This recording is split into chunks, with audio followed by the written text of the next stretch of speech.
أو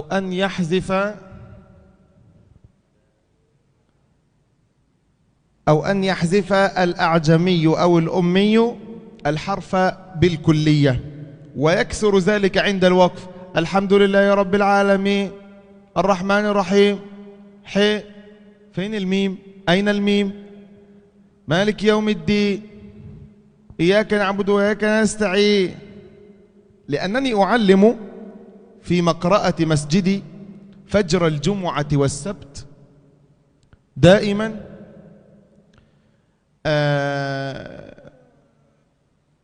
أعلم هذا المقرأة هذه عمرها إلى الآن 7 سنوات، وصلنا إلى الجزء 9 في القرآن من تحت، من الناس إلى بعد ياسين. سمعت ألوان من اللحون من الناس الذي والله واحد عنده 70 سنة يقول غير المغضوب صراط الذين أنعمت عليه، أنعمت ولا الضالين، ثم لما صححت له برفق قلت لا أنعمت ليس أنعمت الضالين. الرجل بكى قال 70 سنة وأخطأ في الفاتحة، كيف كانت صلاتي؟ كيف؟ قلت له استغفر الله كثيرا وتعلم.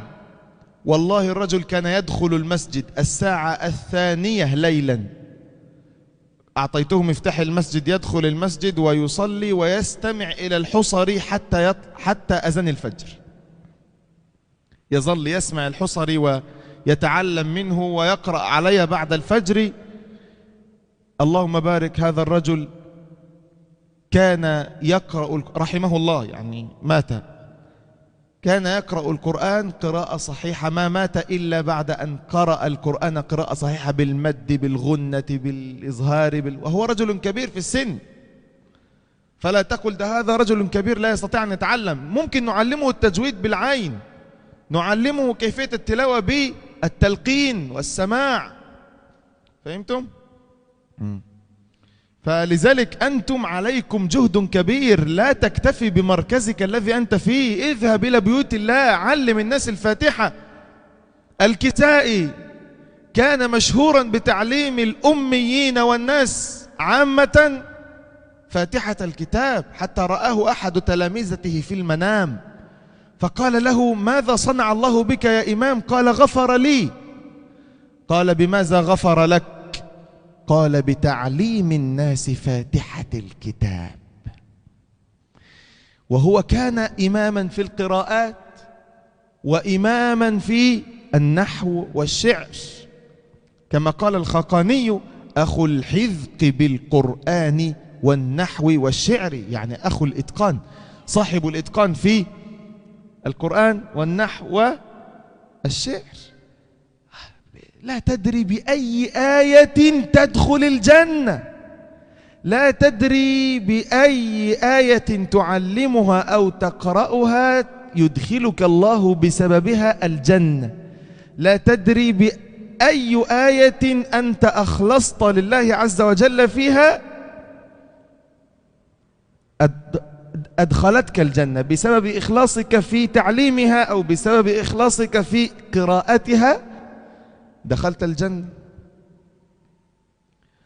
فهمتم؟ الموضوع مهم. أنتم كالمعلمين يجب أن تتقنوا القرآن جيدا حروفا ومعنى، وأن يكون القرآن ظاهرا على حالكم وسمتكم وهيئتكم، حتى يرى الناس القرآن فيكم، حتى يرى الناس القرآن فيكم. لابد أن تعيشوا مع القرآن حتى يعيش القرآن فيكم، فيظهر على سمتكم ويظهر على تلاوتكم ويظهر على كلامكم، كل هكذا. يعني لو أنت فقط امتهنت هذه المهنة، مهنة ماذا؟ مهنة تعليم الفاتحة، وذهبت لكل مسجد في إندونيسيا تعلم الفاتحة، قد تموت ولم تنتهي من جميع المساجد ولم تنتهي من فهمت؟ فنحن يجب علينا أن نبذل قصارى جهدنا في تعليم القرآن الكريم حتى لا نسأل عن هذا أمام الله عز وجل عن كل نعمة أنعم الله بها علينا. تفضل يا شيخ حماد. وطبعا الشيخ حماد الكلام طويل عليه معلش. Yang berikutnya adalah kesalahan dalam ketika dia biasanya karena lidahnya asing atau dia tidak bisa membaca dan menulis adalah dia menghapus huruf secara keseluruhan atau tidak membaca huruf secara keseluruhan, dan ini banyak terjadi ketika waqaf terutama. Misalnya ihdinas siratal mustaqim, mimnya tidak dibaca. Dan beliau memiliki majelis di masjid beliau, di Masjid As-Safa sana di Mesir, dan ada majelis membaca Al-Quran bersama para jamaah setiap hari Jumat dan hari Sabtu setelah sholat fajar, sholat subuh. Di sana yang hadir ya jamaah sholat di masjid tersebut banyak orang tuanya di sana. Bahkan ada salah satu jamaah yang berusia kurang lebih 70 tahun. Di sana beliau ada kesalahan baca yang cukup fatal. Dan sebenarnya kesalahan-kesalahan yang beliau kemudian tulis di sini itu juga banyak didapati dari pengalaman mengajar tadi ya, bersama-sama itu ada berbagai macam kesalahan bacaan para pembaca Al-Quran dengan berbagai macam sebabnya. Nah, yang tadi yang salah seorang jamaah itu ya, beliau 70 tahun usianya, ketika membaca Al-Quran dimulai dari Al-Fatihah lalu An-Nas sampai sekarang di surat Yasin, beliau itu ketika membaca Al-Fatihah bacanya An'anta. Jadi bukan An'amta tapi An'anta. Dan ketika Syekh membenahi bacaan beliau, orang ini menangis karena selama 70 tahun dia berada di dalam kesalahan saat membaca Al-Fatihah. Dia kemudian bagaimana bacaan Quran saya selama ini, bagaimana apakah salat-salat saya diterima dan seterusnya. Akhirnya kemudian Syekh membenahi bacaan tersebut, kemudian meminta beliau agar memohon ampun kepada Allah atas kesalahan di masa lalunya dan menganjurkan untuk memperbaiki bacaan ya, dengan mendengarkan tilawahnya Syekh Al-Husari. Dan Masya Allah beliau yang usianya 70 tahun ini akhirnya setiap pagi jam 2 pagi itu sudah ke masjid. Beliau dikasih kunci masjid untuk khusus kepada beliau sehingga bisa ke masjid terlebih dahulu sebelum subuh. Dan di sana beliau mendengarkan tilawahnya Syekh Al-Husari dari jam 2 pagi sampai subuh.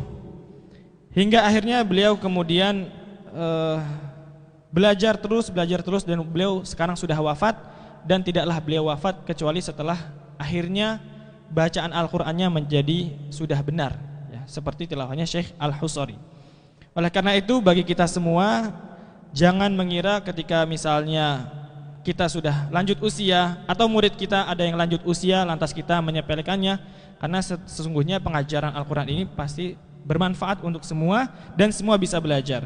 Kalaupun misalnya sulit diajari dengan teori-teori, diajarkan dengan pendengarannya. Kalau matanya sudah sulit maka lewat pendengaran, diberikan tilawah langsung gitu ya, contoh langsung supaya bisa langsung praktek seperti itu. Dan jangan juga disepelekan terkait masalah Al-Fatihah terutama, karena Imam Al-Kisai itu beliau terkenal di masanya atau terkenal hingga sekarang. Beliau itu pengajar Al-Fatihah. Beliau keliling ke masyarakat, ke masjid-masjid di kampung-kampung itu ngajarin Al-Fatihah. Suatu ketika murid Imam Al-Kisai itu bermimpi setelah Imam Al-Kisai meninggal dunia. Lantas ditanya, bagaimana Allah memperlakukan Anda wahai guru, wahai imam? Kata Imam Al-Kisai, Allah telah mengampuni saya. Apa sebabnya? Tanya sang murid. Kata Imam Al-Kisai, karena saya dahulu mengajarkan Al-Fatihah kepada orang-orang. Oleh karenanya jangan sampai kita menyepelekan pengajaran Al-Quran kita, pengajaran Al-Fatihah kita. Padahal Imam Al-Kisai ini dikenal sebagai imam qiraat. Beliau juga imam di bidang nahwu. Beliau juga ahli membuat syair, mengajar syair, masalah syair juga. Akan tetapi ternyata Allah Subhanahu wa taala mengampuni beliau dengan sebab amal yang mungkin sebagian orang anggap sepele, anggap sederhana, yaitu mengajarkan Al-Fatihah. Kita tidak pernah tahu dengan ayat apa Allah Subhanahu wa taala mengampuni kesalahan-kesalahan kita.